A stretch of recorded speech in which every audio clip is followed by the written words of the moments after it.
Salam doğanlar. Yine de Angliya'dan salam. Umid ederiz. İndiki ay İstanbul'a gelebiliriz. Ee, Bu kaniyasına koronavirüse bağlı. Yine yavaş yavaştan yollar açılıyor. Kudaya şükür. Sizem görmek köp istiyoruz. Yüz be yüz. Köp vakit görüşmedik. Ve birimiz hem görüşüp bilmedik yığınak bulup bu koronavirüs vakti ne için kıyın ve yüzümüzü didarımızı görüp bilmeyiz. Ilayta da geplemek vaktinde yüz görmek katı vacip bir zat. Dine telefonda gepleşmek olmuyor. Alimler diyorlar yüz be yüz görüşünün de komünikasyonun ya da malumatın %55% sözlerimiz bilen değil de hareketlerimiz malumat veriyoruz. Yüz keşfimiz bilen ya da ellerimiz bilen, gözlerimiz bilen biz getiriyoruz. Dine sözler değil. Birbirimizi görüp bilmesek, dine telefonda gepleşsek katnaşık tutmak kıyın. Ve yığınak bolsak, doğanlar bolsak, katnaşık tutmalı hükman. Onda ne medeli? Biz bir yerde cemlep bilinen ki online görüşmeli. Yüzlerimizi görüp biliyoruz. İnternette yine o hakikatte görüşmek canlı yüz be yüz görüşmek yalı değil. Şunun için yüzümüzü görüp bilmesek bizim aydan sözlerimiz ya da WhatsApp'ta yazan sözlerimiz has vacip, has serisaplı olmalı doğanlar. Sözlerimiz ve dilimiz hakkında mukaddes kitap köp zat aydiyor. Mukaddes kitap aslında bizim bedenlerimiz için bir pasport yalı. Taze bir maşin ya da gural ya da cihaz alsak onun bilen bile bir pasport geliyor. Ne edip kullanmalıdığını instruksiyalar veriyor. Cihaz kullanım talimatı deyip Türkçe'de. Ne edip kullanmalıdığını onun bilen ne etmelidiğini instruksiyalar veriyorlar. Ne etmeli değildiğini hem idea duyduruşlar hem veriyorlar. Edil şunun yalı mukaddes kitap bize ne edip öz dilimiz kullanmalıdığını köp instruksiyalar veriyor. Ve ben bugün bu barada paylaşmak isterim. Aslında köp benim aytacak zatların köpsi Yakup hatından 3. babdan yazılan. Ve ben şu 3. babdan okumak bilen başlamakçı. Yakup 3. Dilinize erk edin. Ey doğanlarım, hemmeniz yığınakta öğretici bolman. Sebebi biz öğreticilerin hasberk hüküme duçar bolacaktığımızı bilensiniz. Bizim hemmemiz hem köp güne ederiz. Ama sözünde hata koybermen, diline cilavlap bilen adam kamil bolup, tutuş bedenine gözekçilik edip bilendir. Biz atların tabin bolmağı için ağzına ağızlık takıp, onun tutuş gövresini dolandırıyoruz. Yine gemilere seyredin. Olur güçlü hem batlı yerler bilen kolsa da bir küçücük kürek arkalı sürücünün islan tarafına örülüyor. Edil şunun yalı dil hem bedenin bir küçücük ağzısı bolsa da büyük işler bilen övünyendir. Fikir edin, küçücük bir uçkun epet tokayı yakıp köydürüyendir. Dil hem bir ottur. Beden ağzalarının arasındaki yamanlık dünyasıdır. Ol tutuş varlığınızı veyran ediyendir. Dozak odu bilen bütün durmuşunuzu köydürüyendir. İnsan her türlü hayvanlara, kuşlara, sürencilere, deniz candarlarına diyenini ettirendir ve ettiriyendir. Ama hiçbir insan diline diyen ettirip bilen değildir. Dil, kuturmayan pislik bolup, öldürücü zehirden doğrudur. Dilimiz bilen biz Rabbimizi ve atamızı alkışlayarız. Şol bir vaktin özünde hem Hudayın keşfinde yaradılan insanları neletleyeriz. Alkış ve nelet bir ağızdan çıkıyor. Ey mehribanlarım, bu beylik olmalı değil. Heyde, bir bulağın gözbaşından hem ağacı hem suyucu su akar mı? Doğanlarım, incir ağacı, zeytin ya da üzüm ağacı incir meyvesini verer mi? Yok. Edil şunun yalı, şor sulu gözbaştan suyucu su akmaz.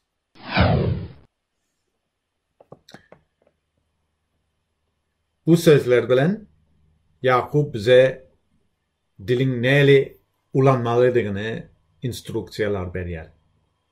Bir cihazın kullanım pasportu hükmen duyduruş sözler bilen başlanıyor.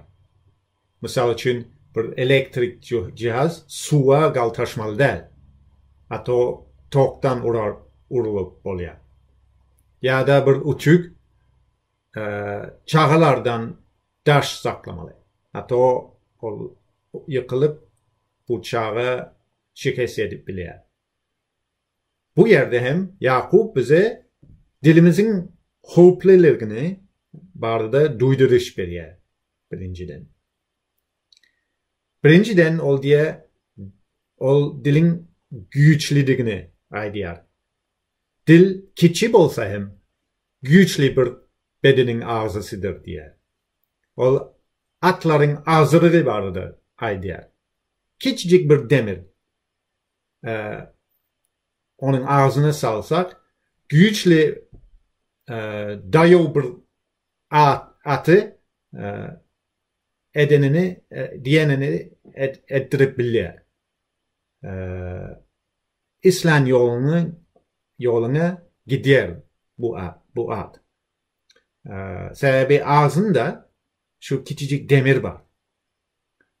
Bu nevrine eşek bilin belli değil. Ben eşek münük görmedim. Birazcık at münük gördüm. Demek şu küçücük zat bütün bir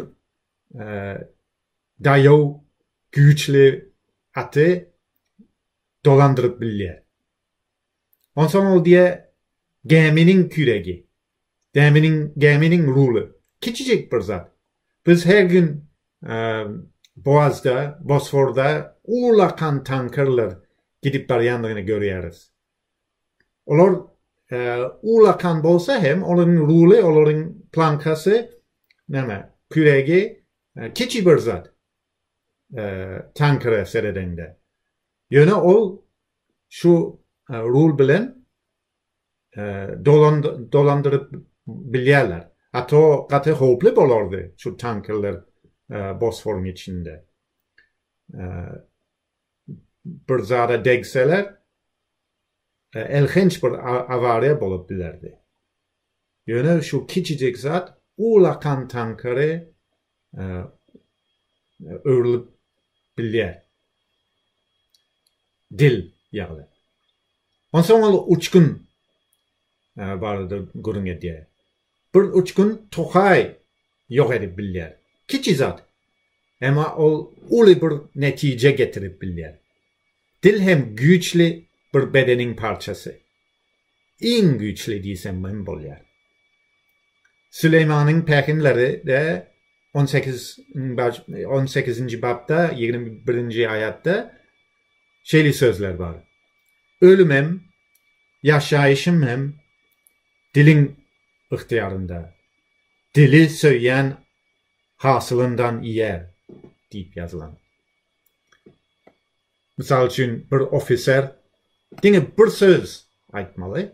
Sterilyay deyip ve düşman ölüyor. Söz bile aytıyor.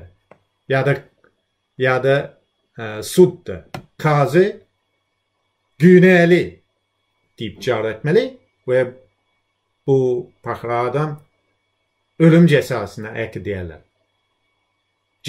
Kazının bir sözü bile ya da şundan son prezident amnestiye aydıp affetyen değilse, bağışlayan değilse şol adama yaşayış verip biliyor. Süleyman'ın peygamberleri aydışı ölümem, yaşayışım dilin ihtiyarında. Güçlü bir zat dil. Yaman güçlü. Şunun için kim onu kontrol edip bilse, kamil bir adam oluyor diye. İkinci ayet yine de okan.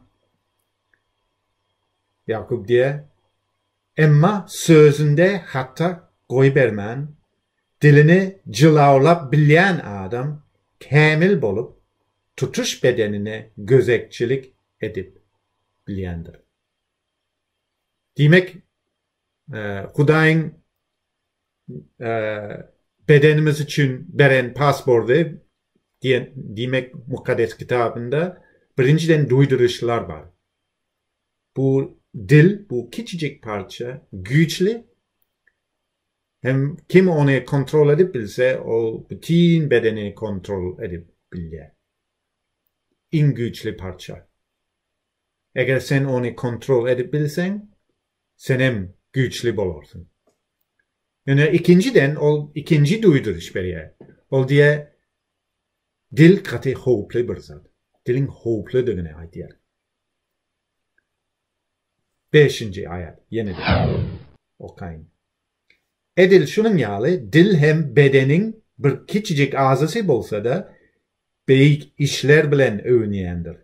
Fikir edin, küçücük bir uçkun epet tokay yakıp köydürüyendir. Dil hem bir ottur diye Yakup. O tutuş bağlığınızı veyran ediyendir diye. Dozak odu bilen bütün durmuşunuzu köydürüyendir diye. Uçkun küçücük olsa hem katı hoplu zat. Bu yıl Avrupa'nın köp yerlerinde birazcık grup oldu hem.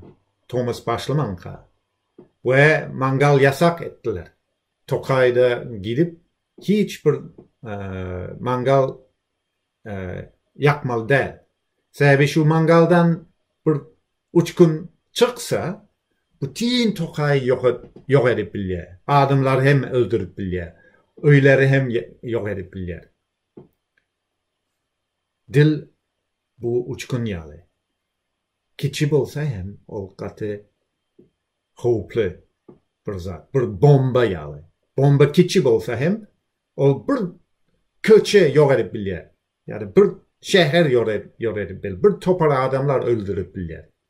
Hoplu bir zat. Ondan haberdar olmalı. 7. ayet Yakup şöyle sözler diye. İnsan her türlü hayvanlara, kuşlara, sürencilere, deniz candarlarına diyenini ettirendir ve ettiriyendir. Ama hiçbir insan diline diyen ettirip bilen değildir. Dil, kurtarmayan pislik bulup öldürücü zehirden doludur. Hoplu. Yabani hayvan yağlı. İt diyen ettirip bolya. Yöne yolbars değil. Dine güçlü adam yolbarsı kontrol edip biliyor. Dil bunun yağlı yolbars yağlı. Kurtarmayan pislik bulup öldürücü seherden doludur. Katı hoplu zat. Süleyman'ın peygamberleri de bu sözler yazılan. Oylanman gepleyen dil kılıç yağlı sancılayandır. Demek dil yeti bir kılıç yağlı. O yenilik bilen başka birini yaralıp biliyor. Hukli bir zat. Biz dil bilen bir canı öldürüp biliyoruz. Alayta da biz bunu çağrılarımızda görüyoruz. Men kaka bolanım için ben bilyen. Menin sözlerim yaş çağanın yüreğini angsatlık bilen yaralap bilyen. Ama dine yaş çağları değil. Herimiz başkanın göğününde degip bilyeriz. Sözlerimiz bilen. Şol söz, bizim ne doğru aydan söz, ömür boyu kalıp bilyer. Şu yarası tiz bitmeye. Şunun için ol hopli bir zat, dil. Onu seresap bilen ulanmalı. Kim onu kontrol edip bilse, cılavlap bilse, güçlü bir adımdır. Şunun için dil barıda mukaddes kitap bize neme etmeli değildiğini instruksiyalar beriyer, köp beriyer. Ve benim birinci aytmakçı zalim, birinciden gıybattan ve yalan geplemekten kaçça durmalı. Birinci instruksiya. Süleyman'ın Pehimler'de 26. babda 22. ayet şeyli sözler var. Gıybatkeşin sözleri dağıtlı lokma kimindir. Olur hut içine sinyendir. Hava. Gıybat sözler lokma yağlı suyucu. Değil mi? Başka adamın günesi barıda konuşmak suyucu bir zat. Ben hem lokma goy görüyen, hem işe Anglya geleniminde biz hükman bir kutu lokma getiriyoruz. Soğuk etmek için. Gıybat etmek ansat bir zat. Başkalarının günahlar barıda gurun etmek ya da başkalarının eden işlerini onları yamanlap. Gati ansat ve suyucu bir zat. Yöne o doğru bir zat değil. Biz dostlarımız bilen gepleşsek ne mi barıda gurun ediyoruz? Köp gezek biz başkalarının eden işleri barıda gurun ediyoruz, değil mi? Misal için biz Anglya gelenimizde köp vakt Angliya'daki yığınlarımızdaki doğanlarımızı görmedik. Ve onlar barıda sorap başladık. Plan adım nehli, nemetti, başka adım nehli, ol nemetti. Biz onların yağdayı barıda soradık. Ve bu tabii bir zat, yaxşı bir zat. Yani aydalın dostlarımızdan biri, doğanlarımızdan biri bir güne düşen olsa, onda biz ne aydalız şu sohbette? Bizim sohbetimizde ne maksat var? Eğer biz pek yürekten bu güne düşen adam düzeltmek istesek, biz onun için dilek ederiz ve onu dikeltmeye sinançarız. Ama eğer biz yine vakit geçirmek için ya da özümüzü doğru görkezmek için ya da başka birinin günahlar barıda gurun etsek, bu gurun şol vakt suyucu bolsa hem sonra acı bir meyve getirir. Süleyman'ın pehimlere göre. O Süleyman şeyli diye 16. ayet 16. bab 28. ayet. Egri adam dava yaya diyor. Gıybatkeş dostları birbirinden ayırır ya. Demek şu acı meyve nama ayrılışık, bölünüşük. Donlar biz egri değildiriz. Biz egri adamlar değildiriz. Biz Hudayın çağrılarıdırız. Şunun için egri yağlı hareket etmeli değil. İsa Mesih yığınak için dilek etti. Yuhanna'nın hoşhaberinde 17. babda biz bunu okuyabiliriz. O dilek etti. O dedi hatta koy yığınak biz bir bolamız yalı bir bolsun. Bir bolsun deyip öz atasından xahiş etdi. Xudayın islegi boyunca bizim yığınağımız bir bolmalı. Eğer yığınakta iki doğan davalaşsa bu köp duş gelen zat. Yine biz bu dava barada dine hezil etmek için ya da vakit geçirmek için gurun etsek biz bu problemini çözmeyiz. Biz onu dine köpeldeyeriz. Biz sevgi görkezmeyiz. Gaytam yığınağa bölünüşük getiriyoruz. Onu düzeltmek istesek biz doğanları yaraştırmaya çalışmalı. Doğru sözler bilen doğru maslahatlar vermeli. Yakup diye parahatlık diyenler parahatçılık tohumunu sepip doğruluk hasılını orayarlar. 18.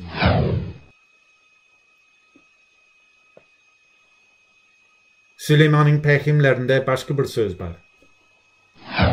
Dili bilen yarancanlık ediyenden birine teyyen köp gövün avlar. Demek birine yüzüne yarancanlık etmek, ondan sonra başkaları onun günahı barıda gurun etsek, bu günahdır doğanlar. Ama onu yüzüne keyesek, biz bu adamı halas edebiliriz. Ve eğer o hakiki doğan olsa, o sonra bize minnettar olur. Kudaya minnettar olur. Конечно, bu yengil bir zat değil, ben biliyorum. Men hem kimde birinin günahını yüzüne aytmak kovi görmeyen. Ama eğer men hakikattan doğanımı söylesem ve onun için en yaxşısını istesem, men onun günahını ona aytacak. Onun yüzüne. Ve başkaları aytacak değil. Gıybat edip. Demek instruksiyalar boyunca, Xudayın instruksiyalarının boyunca gep gıybattan kaça durmalı. Biz hem yalan geplemekten kaça durmalı doğanlar. Yine de Süleyman'ın peygamberleri dinlen. 26. bab 28. ayet. Yalancı dil önceden adamlarını yigrenyendir. Yarancanlık ediyen dil helakçılık dörediyendir. Hava yarancanlık edip günah ediyen adam helakçılığa eltip biliriz. Eğer onun günahını aytmasak.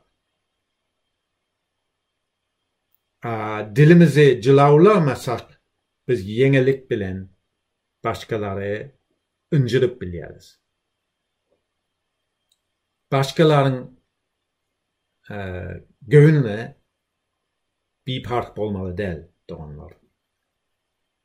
İsa ayette, şunun için adamların özünüze neme etmegini isteyen bolsanız, siz de onlara şeyli edin. Demek, eğer biz başkalar bize dine hakikat aytmak istesek, biz başkaları hem hakikat aytmalı. Ve Süleyman peygamberlerde başka bir söz var şu barada. 26. bab 18. Öz yakinini aldap, men oyun edyanı ahirin diyen adam, gor, ok ve ölüm yağdıryan kişi yalıdır. Oyun etmek sözlerimiz bilen kanyaşna. Kevak yaxşı, değişmek yaxşı, yöne biz seresaplı olmalı, haberdar olmalı oyun etmekte. Benim oyun etmek kategori gören, yönü men bunu sin edip gördüm. Eğer men birini yaxşı tanımasam, oyun etmek qatı hopli. Men yengillik bilen onun göğünündeki bilyen. Bu prinsip var doğanlar. Menin oyunmağım hemmeler için yaxşı bolmasa, hezil bolmasa, demek birinin göğünü dekse, onda yaxşı qoğusu oyun etmek gerek de. Sade geplemek gerek. Ya dımmak qoğuy bolýar. Dilimizden başka adamların yaşayışında näme miwe görýäris? Dilimiz bilen yığnağı abartlaýarysmy? Ya ecizleýärismi? Bunu sormalı özümizden. Demek gıybattan ve yalan geplemekten kaça durmalı. Hemen biz dilini saklamağı öğrenmeli. Cılavlamak öğrenmeli. Süleyman'ın pehimleri şöyle diyor. Diline berk, canını koruyandır. Ağzı boşlar, helakçılığa barayandır. Ve Vahiz kitabda 5. bab 1. ayet şöyle sözler. Hiç haçan alnasaklık bilen gepleme. Hudayın huzurunda yürek sözünü aytmağı hoğlukma. Çünkü Huday göktedir. Sen yerdesin. Şunun için az sözle. Az sözlemek doğanlar dilini saklamak demektir. Ilaytıda kıyın yağdayda, düşmanın önünde ya da davalı bir yağdayda biri seni yamanlasa ya patronun hakkını iyiyse ne etmeli? Mezmurlarda şu ayet var. 38. mezmurda 2. ayet. Dedim, dilimden güne kalmazlık için yörecek yolumu saygarcaktırın. Erbetler menin karşımda durka, ağzımı cılavlap saklayacaktırın. Davud şu mezmur yazan da ol diğer menin önümde düşman dursa dilimi cılavlap saklayacaktırın. Buna güç gerek. Davud güçlü bir urşucucu. Yöne o öz dilini cılavlap öğrendi. Biz hem öğrenmeli doğanlar. Ve ayalları yüzlensem bu söz sizin için.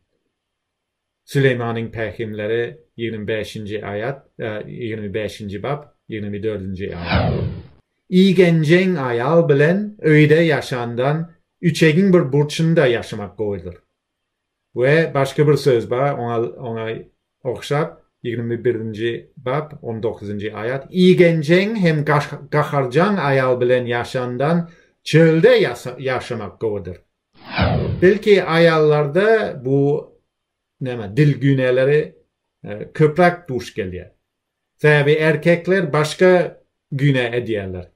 Dilden başka, onların için başka parçası, bedenin parçası problemi.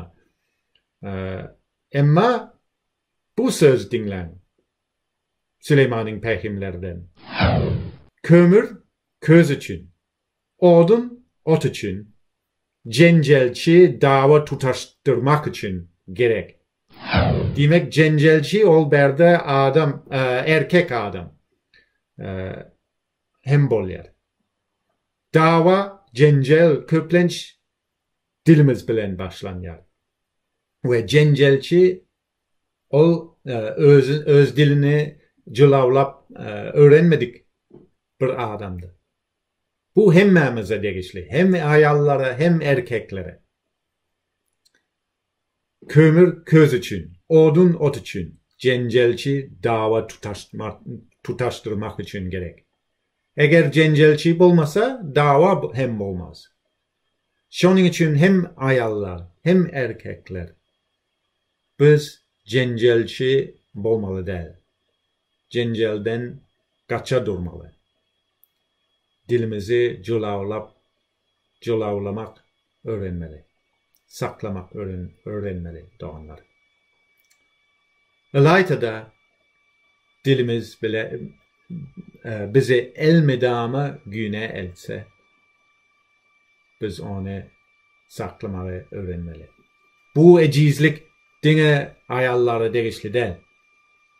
Biz hem erkekler hem bu yerde eciz bolup biliyoruz. Bunu edip bilmesek Yakup şu sözler aydiyor. Dilimiz bilen biz Rabbimizi ve atamızı alkışlayarız. Şol bir vaktin özünde hem Hudayın keşfinde yaradılan insanları neletleyeriz. Alkış ve nelet bir ağızdan çıkıyor.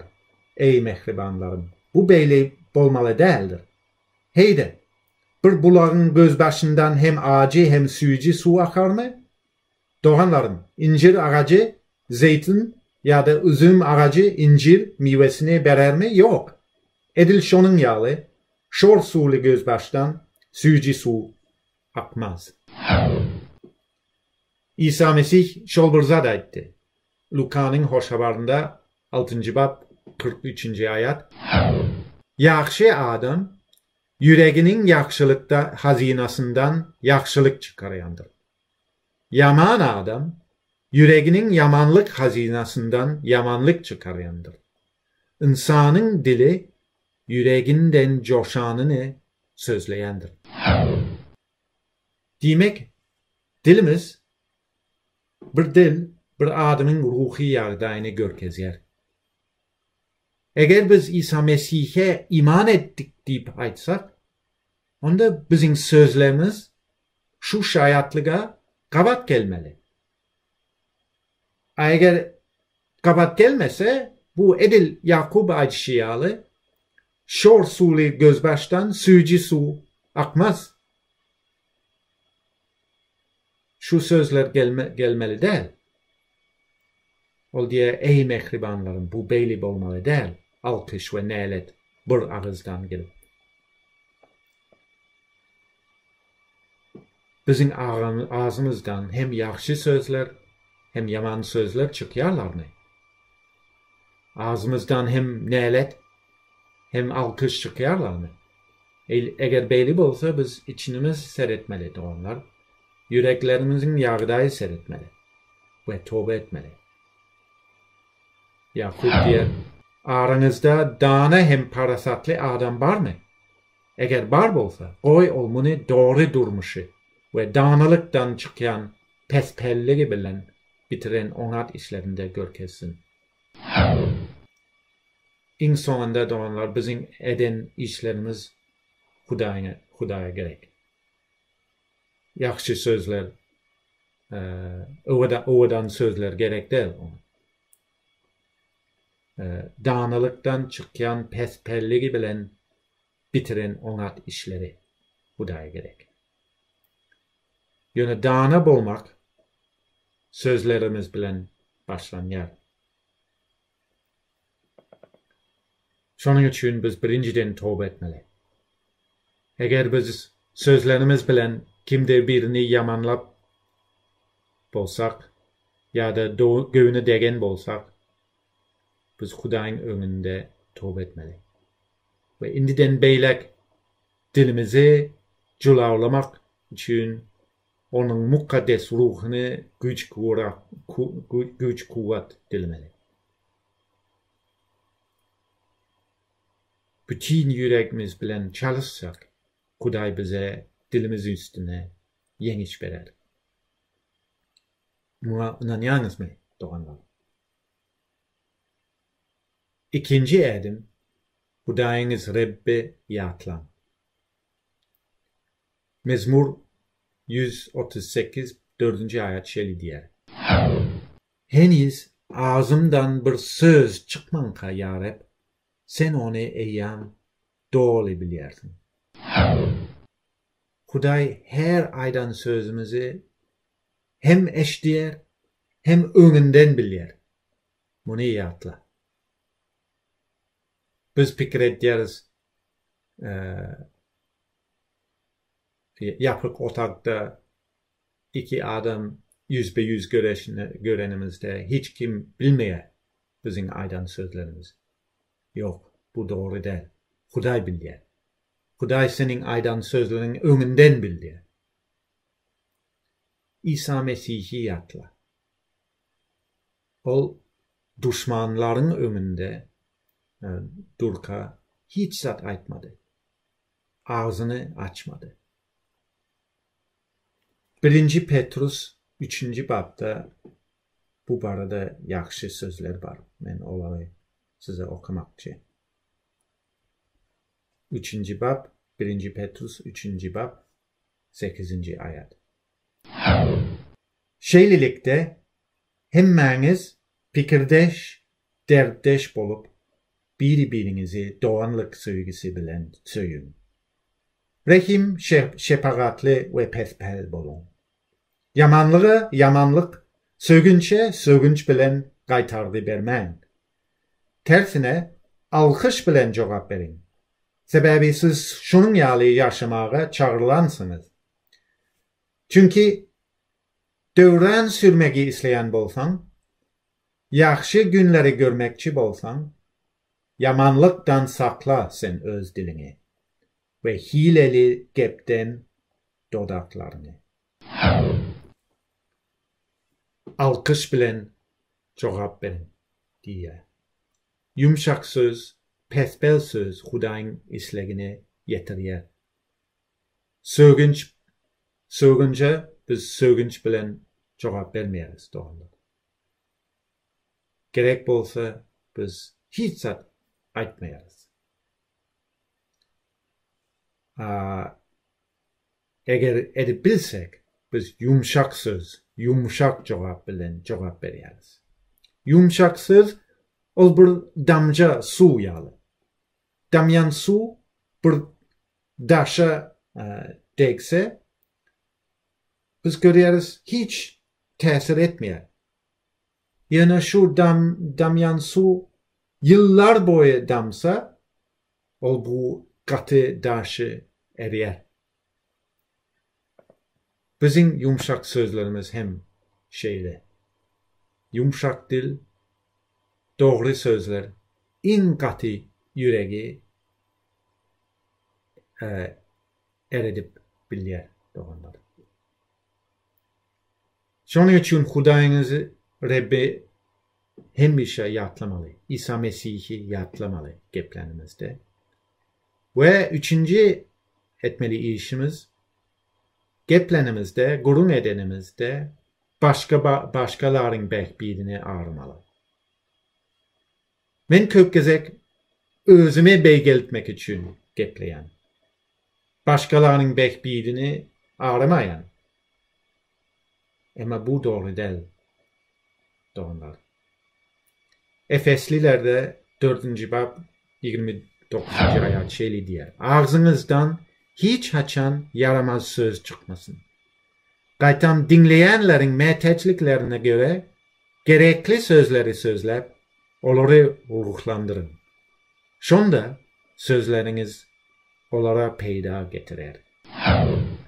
Onda siz dostlarınız, karındaşlarınız bile otursanız, gurun etseniz, sohbet açsanız, ne mi barda gurun edersiniz?